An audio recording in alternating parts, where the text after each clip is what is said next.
மற்றும் கேப்டன் நியூஸில் விளம்பரத்தின் மூலம் மேம்படுத்த விருப்பமா? உடனே கீழே கொடுக்கப்படும் எண்ணிற்கு தொடர்பு கொள்ளுங்கள். இன்றைய சிறப்பு நேர்காணலில் நம்மோடு இணைந்திருப்பவர் மருத்துவர் ரோஷினி அவர்கள். வணக்கம் ரோஷினி. வணக்கம். இதுக்கு முன்னாடி நாம அந்த கொல்கட்டால நடந்த ஆர்ஜிகர் ஹாஸ்பிட்டலுடைய மர்டர் கேஸ், டாக்டரோட ட்ரைனி டாக்டரோட மர்டர் கேஸ் பத்தி நம்ம பார்த்திருந்தோம். அந்த வீடியோ உங்களோடது இந்தியா முழுக்க மிகப்பெரிய வைரல் ஆச்சு. அதை தொடர்ந்து இப்ப சென்னையிலே பாத்தீங்கன்னா கவர்மெண்ட் ஹாஸ்பிட்டல்ல, சென்னை கிண்டியில இருக்கக்கூடிய கவர்மெண்ட் ஹாஸ்பிட்டல்ல இன்னைக்கு டாக்டர் ஒருத்தவங்களை ஸ்டாப் பண்ணியிருக்கிறாங்க 4-5 இடத்துல. சோ இதை தொடர்ந்து மருத்துவர்களுக்கான பாதுகாப்பு முற்றிலும் இல்லாம இருக்கு. இப்ப சென்னையிலே சொல்றேன், சென்னையிலே இப்ப அந்த பிரச்சனை வந்துருச்சுங்கிற மாதிரி டாக்டர்ஸ் ஸ்ட்ரைக் அறிவிச்சிருக்காங்க. இதை நீங்க எப்படி பாக்குறீங்க? ஃபர்ஸ்ட்லி இது சென்னையிலேயே வந்துருச்சு அப்படின்றத விட இது எல்லா இடங்கள்லயுமே முதல்ல இருந்தே நடந்துகிட்டே இருக்கிற ஒரு விஷயம்தான். இப்ப முதல்ல எக்ஸாக்ட்லி இந்த நாள்ல இருந்து ஒரு 3 months பேக் பாத்தீங்கன்னா கொல்கட்டால ஒரு ரொம்ப துயரமான ஒரு சம்பவம் நடந்தது. ஒரு பல்மனாலஜிஸ்ட் டாக்டருக்கு ஒரு ரேப் அண்ட் மர்டர் ஆனாங்க. இதுல அவங்க ரொம்ப பாதிக்கப்பட்டு அவங்க குடும்பம் எல்லாமே எவ்வளவு சஃபர் ஆயிருக்கும் அப்படின்றதெல்லாம் தாண்டி அவ்வளவு டாக்டர் ஸ்ட்ரைக்ல இருந்திருக்காங்க. இருந்துமே ஜஸ்டிஸ் கிடைக்காம எவ்வளவோ இன்னைக்கு வரைக்கும் அந்த போராட்டங்கள் இன்னும் நீடிச்சுக்கிட்டே தான் இருக்கு. ஜஸ்டிஸ் ஃபார் டாக்டர் மௌமிதான்றது போய்கிட்டே தான் இருக்குது. அப்படி ஒரு நாட்டையே உழுக்குன ஒரு சம்பவம் இன்னும் செட்டில் டவுனே ஆகாத ஒரு சிச்சுவேஷன்ல இப்ப சடனா பாத்தீங்கன்னா இன்னைக்கு ஒரு டாக்டரை, அதுவும் ஒரு பிராட் டே லைட்ல அவர் ஒர்க் பண்ற ஒரு கவர்மெண்ட் ஹாஸ்பிட்டல்ல வச்சு ஒரு 7 இடங்கள்ல பாத்தீங்கன்னா ஒரு நபர் கத்தியால குத்திருக்காங்க. சோ இந்த டாக்டர் யாரு அப்படின்னு பாத்தீங்கன்னா doctor Balaji Jagannathan. He's an oncologist, அதாவது ஒரு புற்றுநோய் நிபுணர். இவரை இன்னைக்கு விக்னேஷ் அப்படின்ற ஒரு நபர் 7 இடங்கள்ல கத்தி எடுத்துட்டு குத்திருக்காங்க. சோ எப்படி ஒரு பேஷண்டோட அட்டெண்டரோ இல்ல ஒரு பேஷண்டோ ஒரு கத்தி எடுத்துட்டு வரலாம் ஒரு ஹாஸ்பிட்டல்ல அப்படின்றதே ஒரு குவெஸ்டின் மார்க்கா இருக்கு அப்படின்ற ஒரு பேச்சு நிறைய இருக்குது. பட் ஒரு சின்ன ஒரு நைஃபோ ஒரு கட்டரோ அந்த மாதிரி இருக்கிறது பெருசா யாரு கண்ணிலையும் ஒரு அருவாள் சைஸ்க்கு நோட்டிசிங்கா தெரியக்கூடிய ஒரு விஷயம் கிடையாது. ஒரு பாக்கெட் நைஃப் மாதிரி கூட இருக்கும், பாக்கெட்ல வச்சு எடுத்துட்டு வந்துருவாங்க. அந்த அளவுக்கு தான் இன்னைக்கு சினாரியோ இருக்குது. சோ இப்ப இதுல இருந்து நான் என்ன சொல்ல வரேன்னா, அந்த ஒரு 2 inch நைஃப் ஒரு டாக்டரை இன்னைக்கு கிரிட்டிக்கலா ஐசியூல அட்மிட் பண்ற அளவுக்கு புஷ் பண்ணிருக்கு.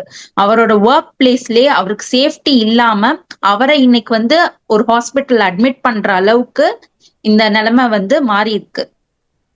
ஓகே, இப்ப ஜெனரலாவே ஹாஸ்பிட்டல்ல பொறுத்த வரைக்கும் நான் பிகினிங்ல இருந்து வரேன், டாக்டர்ஸ் யாராவது விசிட் பண்ணணும் in case of private hospital அப்படின்னா மார்னிங், அதாவது அவங்களுடைய கேட் பாஸ் இருக்கும், டாக்டர்ஸ் விசிட் செக்லிஸ்ட் இருக்கும், அவங்களை மீறி தான் டாக்டர்ஸை பார்க்க அனுமதிப்பாங்க. பட் கவர்மெண்ட் ஹாஸ்பிட்டல் மாதிரியான இதுல என்ன மாதிரியான செக்லிஸ்ட் யூசுவலா ப்ரொசீட் பண்றாங்க? கவர்மெண்ட் ஹாஸ்பிட்டல், பிரைவேட் ஹாஸ்பிட்டல் எதுவா இருந்தாலும் பேசிக்கா ஒரு ரிசப்ஷன் செட்டப் மாதிரி தான் இருக்கும். ஒரு ஹோட்டல்ல நீங்க எப்படி போய் ஒரு ரூம் புக் பண்றீங்களோ அந்த மாதிரி தான் நான் இந்த டாக்டரை பார்க்கணும், இல்ல இந்த ஸ்பெஷலிஸ்ட பார்க்கணும், இந்த டிபார்ட்மெண்ட்டை சார்ந்த யாரையாவது பார்க்கணும், எனக்கு இந்த கம்ப்ளைண்ட் அப்படின்னு நம்ம ஒரு ஓபிக்கு போனோம் அப்படின்னா இந்த மாதிரி தான் நெக்ஸ்ட் ஸ்டெப் மூவ் பண்ணுவாங்க. இப்ப நம்ம இந்த பேஷண்டோட பேக்ரவுண்டையோ எதையுமே நம்ம இதுல நம்ம செக் பண்ண போறது கிடையாது. மேக்சிமம் பேஷண்டோட வைட்டல்ஸ் நம்ம வெயிட் பண்ற நேரத்துல சிஸ்டர்ஸ், நர்சஸ் எடுத்து வைப்பாங்க. இது மட்டும்தான் நம்ம அந்த நேரத்துல பண்றோம். இப்ப பிரைவேட் ஹாஸ்பிட்டல்ஸ்ல நிறைய சிசிடிவி சர்வைலன்ஸ், நிறைய மெஷர்ஸ் இருக்கு, செக்யூரிட்டி எல்லாமே இருக்கு அப்படின்றது ஒரு சைடு இருக்கு. கவர்மெண்ட் ஹாஸ்பிட்டல்ஸ்லயுமே செக்யூரிட்டி இதெல்லாம் இருந்தாலும் கூட அது முழுமையா எக்ஸிக்யூட் பண்ணப்படுதா அப்படின்னு கேட்டா அங்கதான் ப்ராப்ளமே ஸ்டார்ட் ஆகுது. அதாவது இந்த செக்கிங் ப்ராசஸ், அதாவது கேட்ல இருக்க செக்கிங் ப்ராசஸ் கன்சிஸ்டன்ட்டா இல்லங்கறாங்க இல்லையா? அந்த மாதிரி. ஆமா, கேட்ல செக்கிங் ப்ராசஸே இல்ல அப்படின்றது தான் நான் சொல்றேன். இப்ப ஒரு மெட்ரோ ட்ரெயின் ஆகட்டும், நம்ம ஒரு ஃபிளைட் ஆகட்டும், எங்கேயோ போகும்போது ஷார்ப் ஆப்ஜெக்ட்ஸ் எல்லாமே நம்ம வெளியே வச்சுட்டு தான் போகணும். நம்ம அதை எடுத்துட்டு போக முடியாது. அந்த மாதிரி இருக்கிறப்ப ஒரு ஹாஸ்பிட்டல்ல நம்ம ஏன் அந்த மாதிரி ஒரு செக்இன் சிஸ்டம் எதுவுமே வைக்கிறது இல்ல? ஓகே, எமர்ஜென்சியா வர பேஷண்ட்டை நம்ம கேஷுவாலிட்டிக்கு கண்டிப்பா எமர்ஜென்சிக்குன்னு இன்னொரு வழி ஒரு ஹாஸ்பிட்டலுக்கு கண்டிப்பா இருக்கும். ஒரே ஒரு பாதைன்றது இருக்காது. ஓபியா வர பேஷண்ட்ஸ், ஜென்ரலா வர அட்டெண்டர்ஸ், இவங்க எல்லாரையுமே இந்த மாதிரி ஸ்கிரீன் பண்ணி செக் பண்ணி உள்ள அனுப்புற ஒரு சிஸ்டம் நம்ம கிரியேட் பண்ணலாமே. இந்த மாதிரி பண்றனால எஸ், அஃப்கோர்ஸ் இனிஷியலா ஸ்டார்டிங்ல பாக்குறதுக்கு இது ஒரு லாங் ப்ராசஸ் மாதிரி தெரிய வாய்ப்புகள் நிறைய இருக்குது. பட் இன்னைக்கு வந்து எவ்வளவோ டெக்னாலஜி எல்லாமே மாறி வருது. நம்ம இனிஷியலா நம்ம கையெழுத்து போட்டு அட்டெண்டன்ஸ் வச்சுட்டு இருந்த இடத்துல இன்னைக்கு ஒரு செகண்ட்ல பயோமெட்ரி அப்படின்னு வைக்கிறப்ப, அதே மாதிரிதான் இதுலயுமே வந்துட்டு ஒரு தனி நபரா வந்து எல்லாரையுமே செக் பண்ணி நீங்க உள்ள அனுப்புங்க நம்ம செக்யூரிட்டிட்ட சொல்ல முடியாது. So we do need technology support. So அந்த சப்போர்ட்டோட சேர்த்து இந்த மேன் பவர் சிஸ்டமையும் நம்ம வச்சு நம்ம எல்லாரையும் ஸ்கிரீன் பண்ணி உள்ள அனுப்பிச்சோம் அப்படின்னா அது இன்னும் ஒரு பெட்டர் ஒரு அவுட்கம் வந்து தரும் அப்படின்னு நான் நினைக்கிறேன். நீங்க சொல்ற மாதிரியான இந்த மேன் பவர் ஸ்கிரீனிங், அதாவது என்ட்ரன்ஸ் கேட்லயா இருக்கட்டும், ரிசப்ஷன்லயா இருக்கட்டும், இது வந்து பிரைவேட் ஹாஸ்பிட்டல் மாதிரியான ஒரு சின்ன செட்டப்ஸ்க்கு ஓகே. பட் ராஜீவ்காந்தி இன்னைக்கு நடந்த இந்த சம்பவம் நடந்த கலைஞர் நூற்றாண்டு மருத்துவமனை, இது மாதிரியான ஒரு ஹியூஜ் ஒரு செட்டப்ல இருக்கக்கூடிய மருத்துவமனைக்கு இது சாத்தியமா? Exactly my point. எங்க பப்ளிக் கிரவுட் நிறைய இருக்குதோ அங்கதான் செக்யூரிட்டி சிஸ்டமும் நிறைய இருக்கணும். ஒரு சின்ன கிளினிக்ல வந்துட்டு ஒரு நபர் வந்துட்டு அவ்வளவு ஈஸியா போய் வந்து பிரச்சனை பண்றது அப்படின்றது இருந்தா கூட ஒரு பப்ளிக் ஸ்பேஸ்லயே வந்து அவங்க பண்றதுக்கு அவங்களுக்கு அவ்வளவு தைரியம் வந்திருக்கு அப்படின்னா யூ ஷுட் நோட் தட் ஒரு 100 பேர் 1000 பேர் நம்மள சரௌண்ட் பண்ணி இருந்தா கூட நான் இதை பண்ணுவேன் அப்படின்ற ஒரு மனநிலைக்கு அவங்க தள்ளப்பட்டிருக்காங்க. எப்படி வேணாலும் நம்ம இதை சொல்லலாம். ஆனா அந்த 1000 பேர் அங்க இருப்பாங்கன்ற தெரிஞ்சும் இந்த மாதிரி ஒரு ஆக்ட செய்யணும்னு அவங்க முன் வந்திருக்காங்கன்னா அப்ப அந்த 1000 பேர் இருக்கிற இடத்துல தானே நம்ம வந்து அதிகமான செக்யூரிட்டியை ப்ரொவைட் பண்ணணும். அதுதானே பப்ளிக் சேஃப்டி கீழே வருது. ஓகே, இப்ப ஜென்ரலாவே நான் கேக்குறேன், இப்போ ஒரு மருத்துவமனைன்னு எடுத்துக்கிட்டோம்னாக்க அதனுடைய ஹைரார்கி பாத்தீங்கன்னா அப்போ ஹாஸ்பிட்டலுக்குள்ள பேஷண்ட்ஸ் உள்ள போறதுக்கும் டாக்டர்ஸ் உள்ள போறதுக்கும் என்ன மாதிரியான செக் பாயிண்ட்ஸ் வைக்கிறாங்க? செக் பாயிண்ட்ஸ் வந்து இனிஷியலா நான் சொன்ன மாதிரிதான் உள்ள வந்து யார் வேணாலும் வந்து போலாம். ஆனா இப்போ ஒரு தனி நபரை நம்ம சந்திக்கணும், ஒரு டாக்டர்கிட்ட போய் நான் ஒரு மருந்து சீட்டு வாங்கணும் அப்படின்னா நம்ம வந்து அங்க ஒரு ரிசப்ஷனிஸ்டையோ இல்ல அங்க இருக்க சிஸ்டர்ட்டையோ அங்க இருக்க ஒரு ஹெல்ப் டெஸ்க்லயோ நம்ம சொல்லிட்டு தான் போற மாதிரி இருக்கும். அதே சமயம் வார்டுக்குள்ள போனோம் அப்படின்னா நிறைய வார்ட்ஸ்க்கு வெளியே வந்து ஒரு வார்டுக்கும் அலாட்டடா ஒரு செக்யூரிட்டி இருப்பாங்க. இப்போ ஒரு மெட்டர்னிட்டி வார்டு அப்படின்னு பாத்தீங்கன்னா வெளியே வந்து ஒரு லேடி செக்யூரிட்டி இருப்பாங்க. இப்ப ஒரு ஜெனரல் வார்டு அப்படின்னா அங்க ஒரு செக்யூரிட்டி இருப்பாங்க. விசிட்டிங் ஹார்ஸ் தவிர மத்த ஹார்ஸ் வந்து பேஷண்டோட அட்டெண்டர்ஸ் யாரும் அங்க வராம இருக்கிறதுக்காக இது வந்து ஜெனரலா நம்ம ஃபாலோ பண்ணதான் செய்யறோம்.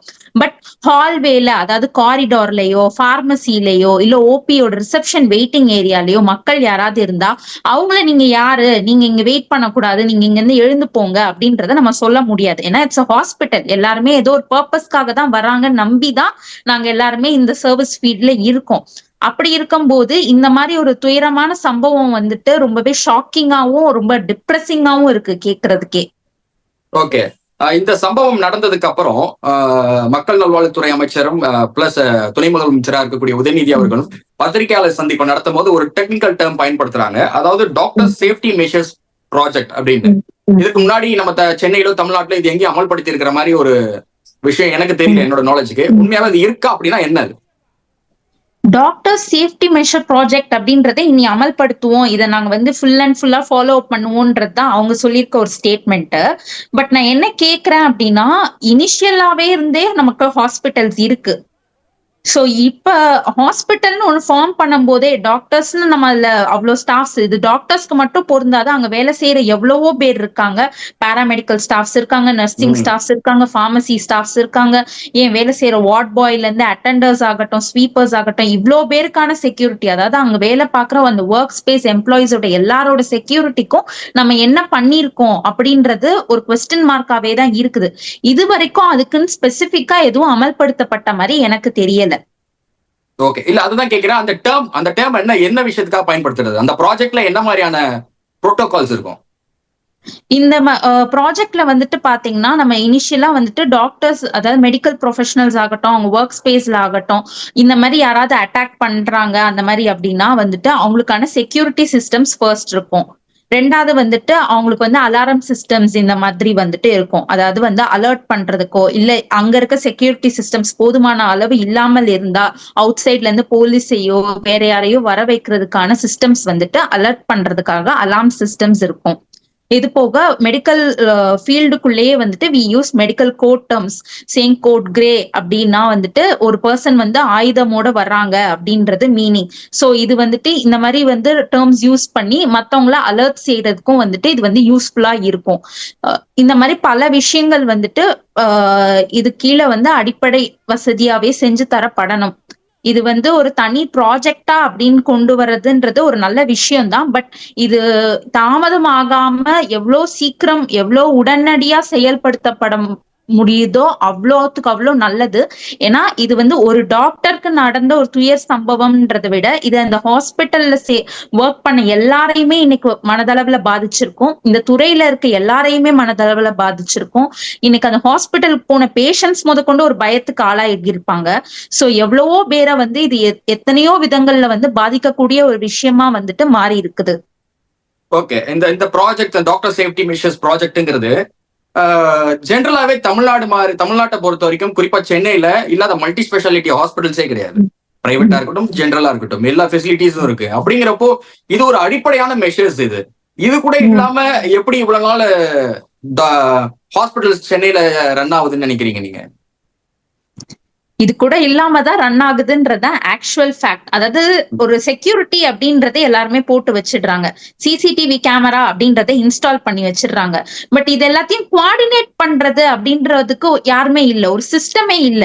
இப்ப ஒரு செக்யூரிட்டி அவர் வந்து இப்ப இந்த டாக்டரோட விஷயத்துல கூட கேட்கலாம், அங்க இருக்க செக்யூரிட்டி எல்லாம் என்ன பண்ணாங்க, அவங்க வந்து யாரும் பார்க்கலையா அப்படின்ட்டு. அவருக்கு எப்படி தெரியும்? அவர் ஒரு இடத்துல அவர் நின்னா அவரோட வேலையை பார்த்துட்டு இருப்பாரு. அவருக்கு யார் இது கோஆர்டினேட் பண்ணுவா?